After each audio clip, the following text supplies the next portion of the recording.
사사기 9장 1절부터 6절 말씀 마음을 집중하시고 함께 읽어보십니다.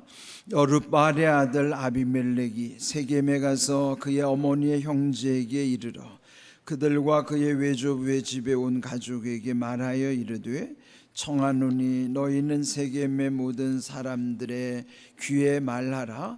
여룻바알의 아들 70명이 다 너희를 다스림과 한 사람이 너희를 다스림이 어느 것이 너희에게 나으냐? 또 나는 너희와 고륙임을 기억하라니. 그의 어머니 형제들이 그를 위하여 이 모든 말을 세겜의 모든 사람들의 귀에 말하며 그들의 마음이 아비멜렉에게로 기울어서 이르기를 그는 우리 형제라 하고 바알브리 신전에서 은 70개를 내어 그에게 주매 아비멜렉이 그것으로 방탕하고 경박한 사람들을 사서 자기를 따르게 하고 오브라에 있는 그의 아버지의 집으로 가서 여룻바알의 아들 곧 자기 형제 70명을 한 바위 위에서 죽였으되 다만 여룻바알의 막내 아들 요담은 스스로 숨었으므로 남으니라.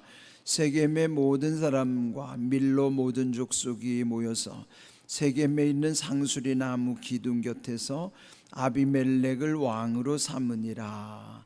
아멘. 우리의 이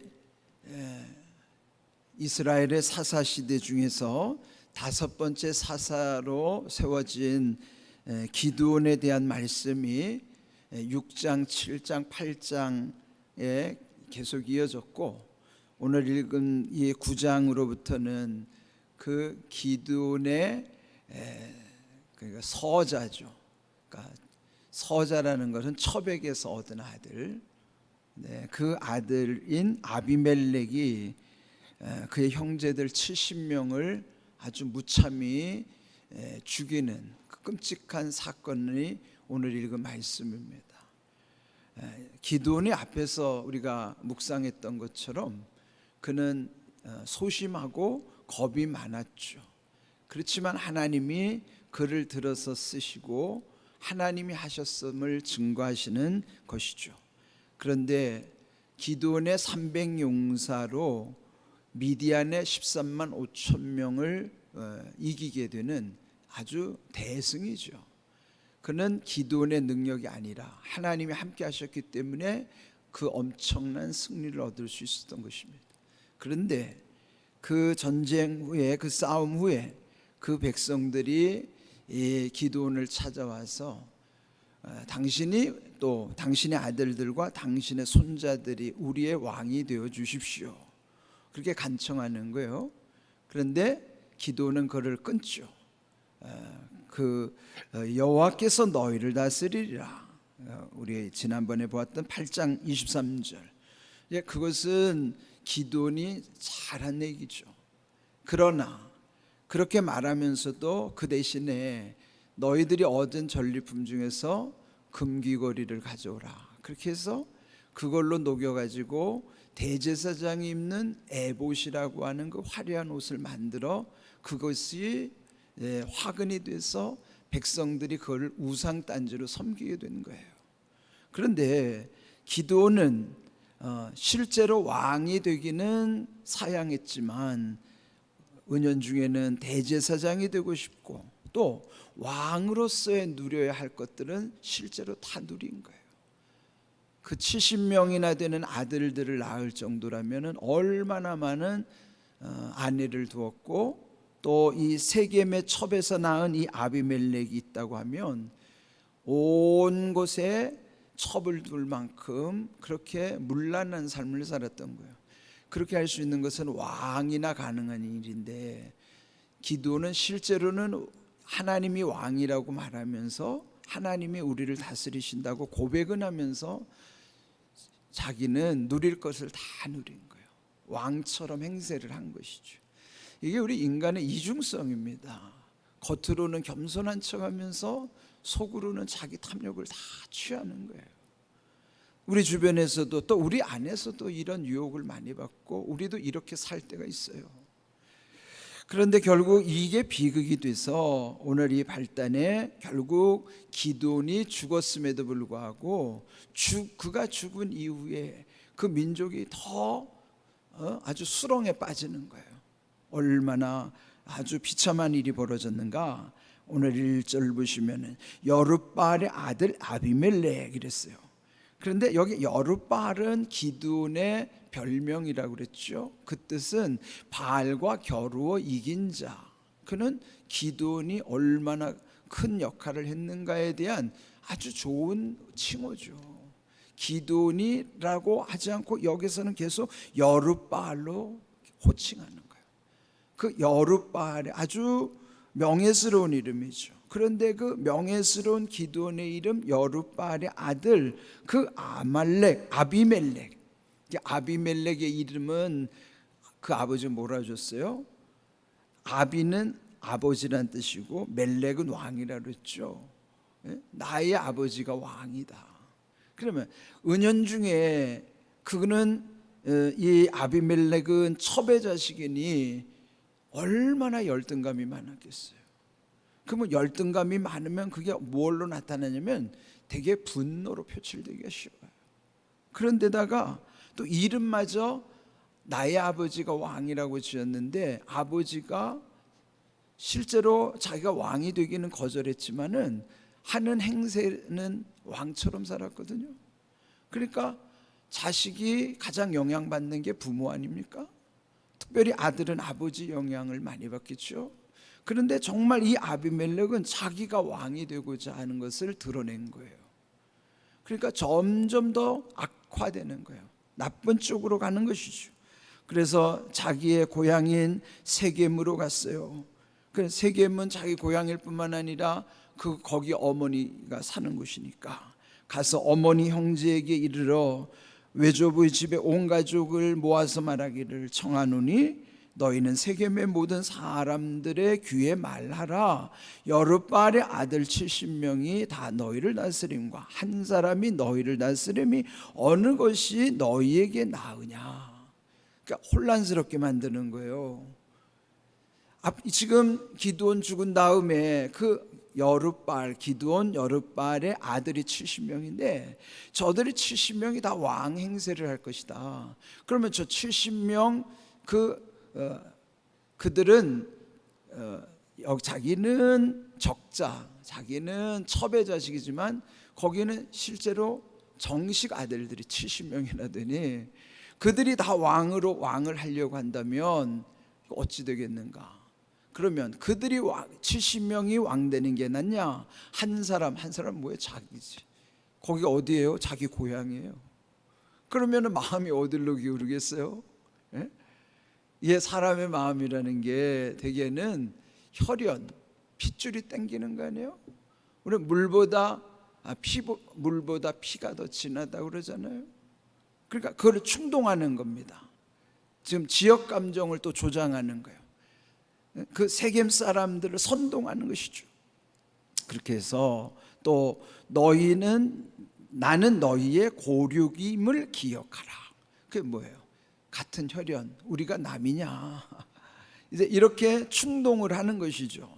또 어머니 형제들이 그를 위하여 이 모든 말을 세겜의 모든 사람들의 귀에 말하며 그들의 마음이 아비멜렉에게로 기울어서 이르기를 그는 우리 형제라 그런 거예요. 그럼 여기 오늘 제목이 마음이 기울어서 그런 거예요. 여기 오늘 우리에게도요 마음이 기울어지면 이제 문제가 생기는 거예요. 마음은 중심을 잡아야 돼요. 흔들리지 않아야 되는데 마음이 한쪽으로 기울어지면 이제 왔다 갔다 하는 거예요. 엎치락 뒤치락 갈팡질팡 우왕좌왕 할 수밖에 없어요. 그러면 그 기초가 마음에서부터 있는데 그 마음이 물론 흔들리다도 빨리 중심을 잡아야지 계속 흔들리면 이거는 이제 무너지는 거예요. 그러니까 여러분 이 마음이 기울어지지 않도록 해야 됩니다. 우리의 마음에 이런 혈연, 지연, 학연 중요해요. 그런데 그것이 옳으냐가 중요한 것이지 옳지 않은 것까지도 그저 혈연, 지연, 학연, 이거를 가장 잘 이용하는 사람들이 정치인들이에요. 우리나라 지역 감정이 얼마나 심해요. 이런 것이 오늘 정치의 병폐고 이렇게 사람들의 마음을 빼앗는 거예요. 성경에 사무엘하 15장 6절에 보면은 또 다윗의 아들도 그 반역을 이룰 때 사람의 마음을 훔쳤다고 성경은 기록하고 있어요. 이렇게 마음을 훔치는 일들이 우리 안에 얼마나 많은지 몰라요. 그럼 개인적으로도 보면 그렇죠. 누가 누구랑 친한 것 같으면 그 이간질하는 건 뭐예요? 그게 다 중간에 자기하고 뭐 너는 나하고 뭐 되지 않냐 이런 식으로 다 마음을 기울어지게 만드는 현상들. 이게 마음이 기울어지면 이제 그때부터는 무너지는 현상들이 나타나는 것입니다. 여기에 우리 형제라, 우리가 남이냐, 그렇게 그들이 이제 서로 다 마음이 이제 합세가 된 거예요. 그런데 4절, 바알브릿 신전에서, 브릿은 언약이라는 뜻이죠. 언약의 바알이라는 뜻이에요. 그 바알을 언약의 바알로 부르는 거예요. 그 바알브릿 신전에서 은 70개, 그건 뭐예요? 우상에게 바친 돈인데 그거 얼마나 불의한 돈이에요. 그런데 서슴없이 그 불의한 돈을 갖다가 쓰는 거예요. 그 세겜의 사람들이 그 바알브릿 신전에 있는 은 70개를 이 아비멜렉에 내어주었어요.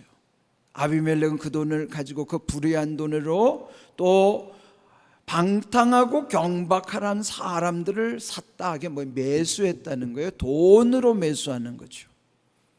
그런데 여기서 경박하고 방탕한 사람을 뭐라고 표현할까요? 우리 표현에서 보면은요, 정말 세상에서 인정받지 못하는, 우리말로 뭐라면은 아주 인간 말종, 인간 쓰레기 같은 사람들, 그런 사람을 여기 표현하는 것이 방탕하고 경박한 사람들이에요. 그들은 돈으로는 움직이시니까요.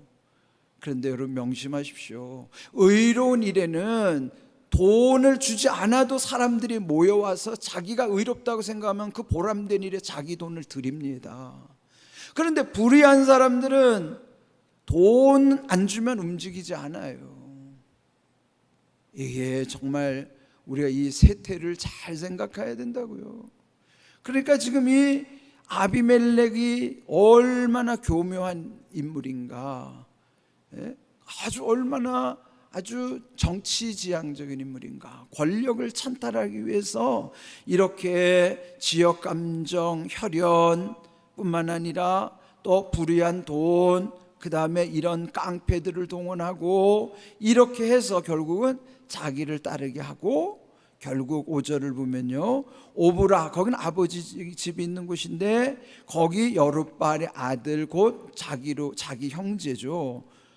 배다른 형제긴 하지만 그 배다른 형제 70명을 한 바위 위에다가 모아놓고 그들을, 그 불황당들을 통해서 다 죽게 만드는 거예요. 처단하는 거예요. 이게 얼마나 끔찍한 일입니까? 이런 일을 서슴없이 자행할 수 있는 게 뭘까요? 권력의 눈이 멀면은 그렇게 되는 거예요. 이게 단순히 권력뿐만 아니라 우리도 뭔가 자기가 취하고자 하는 욕망에 사로잡히면은요, 이렇게 된다고요. 그러니까 부부간에도요, 생명보험 들어놓고 은근히 죽기를 기다리고 그것이 안 되니까 아예 교묘하게 가장해서 죽이잖아요. 그러니까 여러분, 생명보험 들어놓으면 그게 좋은 거 아니에요. 은근히 죽기를 기대하고 은근히 죽이고 싶은 마음이 드는 거예요. 그러니까 이게 우리의 탐욕이 들면은 결국은 눈에 보이는 게 없죠. 돈만 보이면 사람이 귀하게 느껴지지 않아요. 그러니까 이 아비멜렉이 자기 형제들임에도 불구하고 무참하게 그 깡패들을 동원해가지고 처참하게 죽이는 이런 아주 끔찍한 일을 벌이는 거예요. 그러니까 이게 우리 속에 없는가? 있어요. 우리도 뭔가 욕망에 사로잡히면, 뭔가 돈의 탐심의 노예가 되면은 그것만 보이고 그걸 이루기 위해서 무슨 짓이든지 다 할 수 있어요. 수단과 방법을 가리지 않고 다 할 수 있어요. 인간이 그렇게 잔인한 존재라. 이거는 단지 이 아비멜렉만이 아니라 우리의 탐욕 그대로를 보여주는 거예요. 다만 그 사람은 극단적으로 나타났을 뿐이지. 우리 안에도요, 사람을 미워하면 죽이고 싶은 감정이 왜 없어요? 그런 모든 것이 우리 안에 다 잠재되어 있다. 이런 것을 지금 성경은 우리에게 보여주시는 거예요. 자, 이렇게 처참한 것이 끝난 것은 줄 알았는데, 그 다음에 70명을 다 죽였는데, 다만 여룻바알의 막내 아들 요담은 스스로 숨었으므로 남았네. 그는 공교롭게도 피한 거예요. 그런 엄청난 잔인한 일이 벌어지는 그 순간에 그래도 막내니까 몰래, 어려서 잘 눈에 띄지 않았는지 모르지만은 그 막내 70명 형제 중에 막내 요담만 피해서 겨우 살아남은 것입니다. 그런데요, 이 요담의 이름의 뜻이 뭐냐면, 요라는 게 야훼라는 뜻이거든요. 요담의 이름의 뜻은 뭐냐면 야훼는 완전하시다, 그런 뜻이에요. 여호와는 완전하시다. 왜 여호와는 완전하시다는 이름에 있는 이 요담을 숨겨놓겠어요? 이 요담으로 하여금 이제는 복수가 벌어져요. 저주가 일어나는, 이 아비멜렉을 심판하는 일이 요담에 쓰임받는. 여러분, 이게 하나님은요 반드시 갚으시는 거예요. 뿌린 대로 심은 대로 거두게 하시는 게 하나님의 공이란 말이에요. 그러니까 여러분, 마음이나 생각이나 말이나 행동 우리 함부로 하면 안 됩니다. 두려워해야 돼요. 여러분의 마음과 생각 속에서, 말과 행동 속에서 그거 다 심는 거예요. 그런데 문제는 그렇게 나쁜 짓을 하는 사람은 자기가 나쁘다는 걸 잘 몰라요. 그걸 또 합리화시키려고 그래요. 우리도 그래요. 저마다 자기가 하루 중에 무슨 말을 내뱉고 사는지, 자기가 무슨 생각, 무슨 마음, 무슨 행동을 하는지 몰라요. 문제는 문제 있는 사람만이 모른다는 게 문제라고요. 그 등잔 밑이 어둡다는 게 그거죠. 다른 사람들이 보면은 다 우려하는데 정작 당사자 본인은 모른단 말이에요. 이게 문제란 말이에요.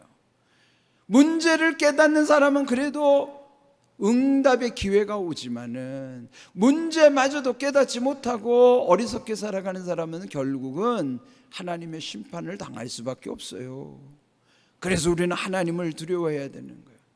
하나님만 두려워하면 세상 모든 두려움을 이긴단 말이죠. 그런 진리의 말씀이에요. 지금 이 아비멜렉이 하는 짓을 보세요. 하나님을 두려워하지 않으니까. 물론 아버지께로부터 받은 영향도 있지만은, 또 그가 이런 또 여러 가지 열등감도 있고 뭐런 복합적인 문제가 있지만은, 그래도 결국은 자기 인생은 자기가 책임져야 되는 거예요.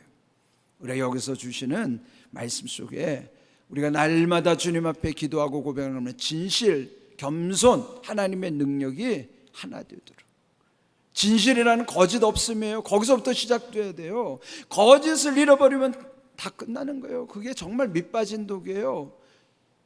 여러분, 우리가 진실하지 않으면은 그게 관계도 이루어질 수가 없는 것처럼, 진실은 하나님과의 바른 관계, 거짓 없음으로 하나님께 나오는 것, 그렇게 진실함을 추구할 때만이 우리 안에 남들에 대해서 함부로 말하지 않고 함부로 비난하지 않아요. 내가 이렇게 함부로 살아간다는 것은 내 안에 진실함이 없다는 거예요. 우리 안에 늘 기억하십시오. 남 탓을 하지 말고 자기를 돌아보세요. 하나님 앞에 내 자신이 어떻게 살아가고 있는가를 돌아봐야 되는 거예요. 이런 귀한 은혜 가운데 여러분들이 날마다 하나님의 은혜를 힘입기를 주님의 이름으로 축복합니다. 아멘.